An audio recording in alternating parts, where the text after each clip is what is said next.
one more hour of this, and then Yeah. All right, we're back.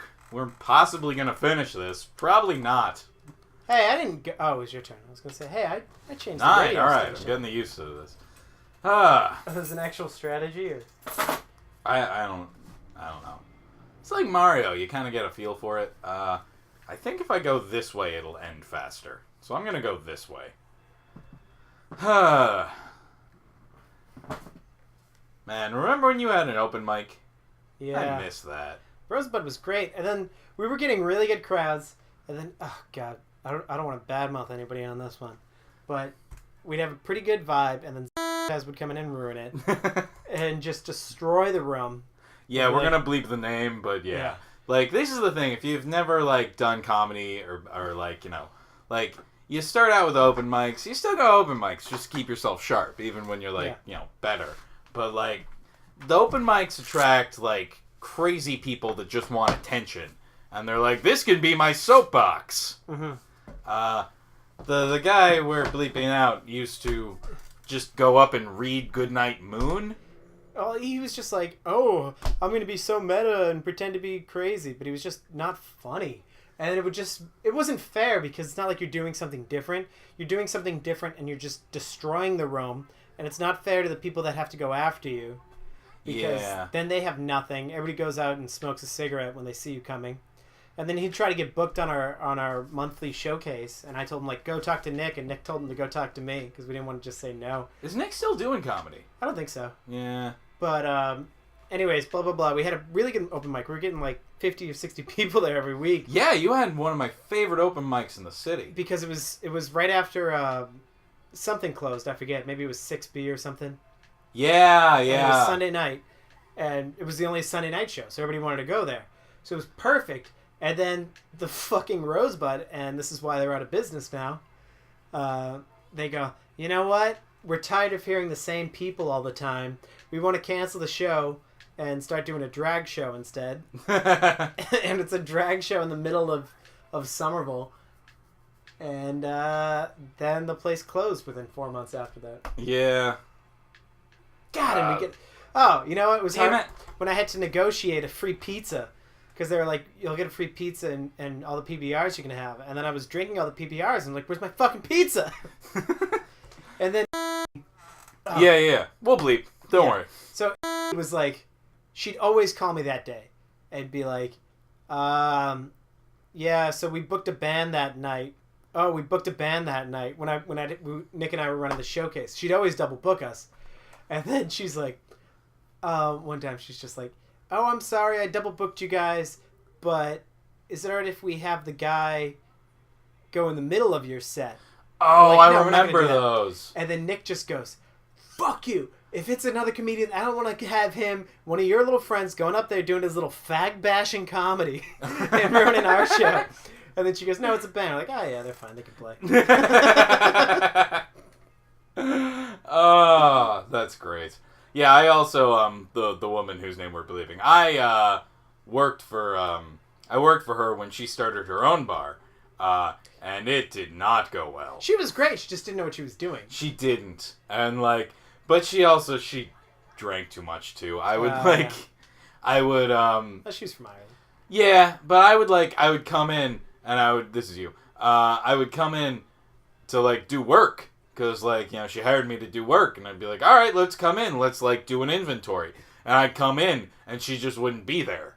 And I'd be like, all right, I guess I'll do an inventory. And then, like, she'd call me halfway through the inventory. And she'd be like, you can just go home. And I'm like, all right, I'm salaried.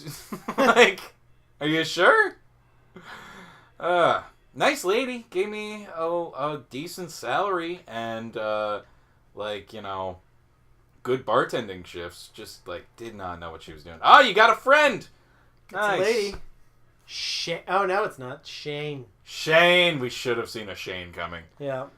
Alright. I take full responsibility for that. Yeah, I liked that mic, though. That was a good mic. Yeah. Oh, God, it was so... And everybody was so nice to you when you run a show, because they all want to get booked on it. Yeah. And they'll start booking you. Well, yeah, running a show is awesome. Yeah, I've got the Aeronaut show now, but, like, here's the thing. I am great at putting together a good lineup of comedians, and I am great at hosting it, and I am terrible about getting people to actually show up. Yeah. So, like, and my girlfriend was the one that wanted to do this, and she was like, you can host it, and I'll do all the booking stuff. And she works for a comedy club, so she knows what she's doing. She works for a comedy club, and she's been basically working in online marketing for, like... Yeah. Like... Not like a comedy club. Yeah.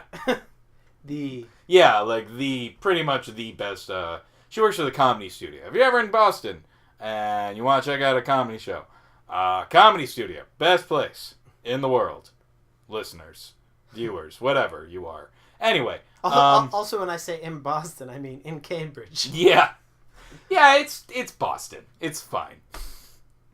That was, oh man. Did I ever tell you about the time I met Mark Maron at the studio? No. Yeah, this was like way before he had the podcast, like way before he was big. But he was still like, he was huge to me. He's like the reason I started doing comedy. Like he just like... I listened to Not Sold Out when I was like 13 or so, 14 or so, and like he was the first comedian to like really start talking about like 9/11. Everyone else had like mentioned it, but like it wasn't like he was the first guy to like make it like a thing, like talk about it seriously. And like so ever since then he had been my hero, right? Just like what? Because of 9/11? Yeah. I mean, well, he had this whole bit. It's just like an amazing bit where like he goes on this like really political rant, and like no one was doing that at the time. Everyone was like afraid to talk about it. It was the biggest elephant in the room because like I was a nerd. I was a comedy nerd kid when I was in high school. Like I would go to comedy clubs, and I also lived in New York right after 9/11. So like I would go to the clubs, and it was almost like this elephant in the room where it was like no one was talking about 9/11, even though it had happened, like, a year ago. But, like, so he was the first person to, like, talk about it and, like, say something insightful and meaningful about it. And so I meet him at the Comedy Studio, right? I'm booked on the same show. And, like, I go up, I do my set, and he was like, oh, hey, that was really good. It was just me and him standing in this back room. And, like, I'm sure he was just being polite when he was like, that was really good. But I was still like, oh my god, Mark Maron just said I'm good. That's awesome. Mm-hmm. And this is back when he was with his second wife, right? Mm-hmm. And his second wife is on stage. And she's talking about, she's talking about how she's married now, so she's no longer on the market. So that means she's on the black market. And by that she means she's only sleeping with black dudes. And Mark Maron just turns to me and just goes, that's my wife.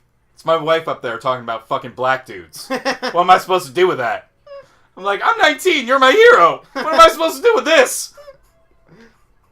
That's great. And at the end of the show, like, you know how Rick will put up, like, posters, like, cut out from magazines and laminated of whatever big name he has that week? So he had one for Mark Maron.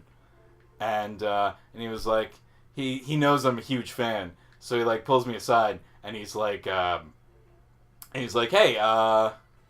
here, if you go pull down all the posters for me, you can just keep Mark's, and you can have him sign it for your sister. Because, my sister had seen him, and he had done some crowd work with her, and I had mentioned that, and he's just like, oh yeah, I remember that. And I was like, you don't remember that, but it's nice that you said that. Right. So, like, I'm like, oh cool, I'll have him sign this for my sister. And, like, so I go up to him, about to ask, I go to talk to him, and just words stop. And I'm just like, Rick said it would be, I could ask if it's, and Rick just comes by like a guardian angel. Mm-hmm. And he's like, hey, sign this for his sister. And he's like, oh, okay. And I'm like, Her name's PJ. The first time I ever did comedy was at Rogies.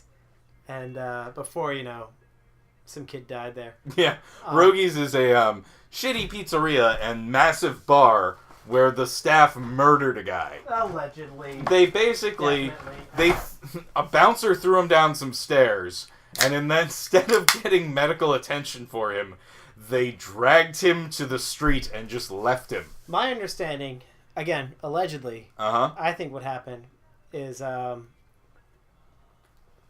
Is this me? The kid was drinking. No, this is you. The kid was drinking. Uh-huh. They found out he fell down the stairs, found out he was under 21. They panicked, and they said, oh shit, let's throw him in the dumpster. And then he got discovered. Okay, well, something like that. Either way, they're closed. But they used to have a good open mic. Yeah. Yeah, so anyway, your first open mic was Rogies. Oh, and Gary Gulman was there. Oh, shit. And, you know, I thought I had a good set. And he came up to me. He's like, hey, great set. And then I win a contest. And I'm like, holy shit, comedy's awesome.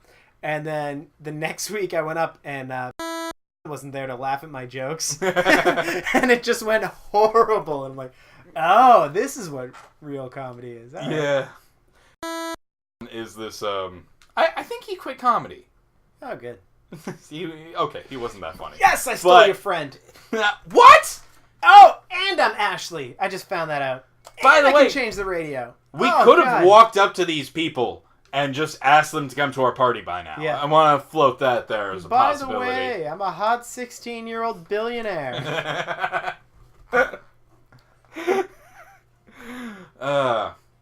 Your name's Skylar? No way. That's my cat's name. All right. 1, 2, 3. Okay, so my girlfriend's brother has a girlfriend and a dog named Sierra and Skylar, and I can never remember which one is which. Let's see what the mystery space does. Did I miscount again? No. Okay, good. Mystery space? Oh! Is this you and me? Yep. That's a green circle. All right. I'm red. Controls. Collect items that match your character's color. Player with the most points is the winner. Fair enough. Okay. Of course, I see nothing of my color. Are we on a movie shoot? Is Mary Kate that's not and fair Ashley. because I can't tell if that's purple or red.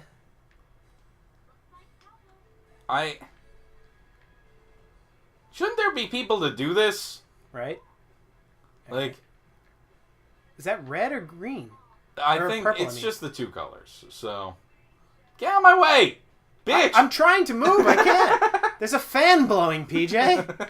And we weigh 60 pounds combined. I still don't know what keys do, but I'm gonna collect them until I. Okay, so that is red. Boom, Right. boom, boom. Camera can't follow both of us. No, apparently not. Okay. Is one of us winning? I'm winning. You're winning. Ha!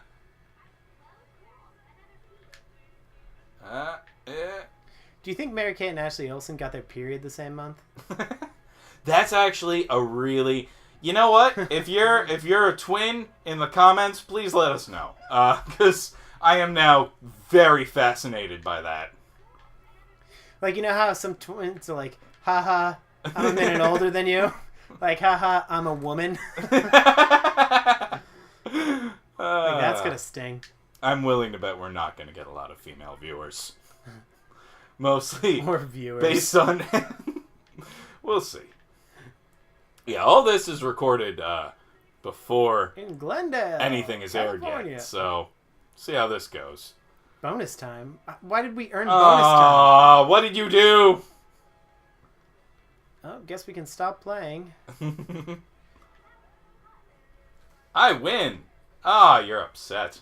But who got more keys?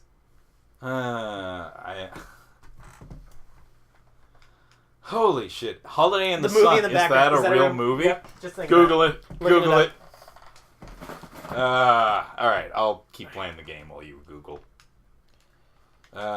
So... Holiday in the Sun. Holiday in... I don't understand how they're able to, like, use these points or whatever. Repair service will be helpful. Okay. You're driving 3 blocks. Wow! 55% on Rotten Tomatoes. Teenage twin sisters. I'll give you a hint. Ah, shit, One's this is name you. is Mary. Uh-huh. Kate. Mary Kate and Ashley Olsen try to stop a group of antique smugglers in the Bahamas. Oh my god! What? Mary Kate Olsen, Ashley Olsen, Megan Fox. What? Nobody else. Huh. I bet none of those people are legal. Is in this movie. that young Megan Fox in the picture? Let me see. Collect 6. Dave, throw up the picture on the screen. Beep, boop, beep, boop, boop, boop, boop. Collect 6 gems that match your colors and be. Dave is the tech guy I made up. Oh, okay. Alright, so you gotta collect the gems. Yeah, this is the one I failed at. Let's save this podcast for Sweeps Week when you need an 8-part episode. I mean, yeah, this is gonna be a lot of content if we can fucking stifle through this. Okay, so I gotta go up and then okay.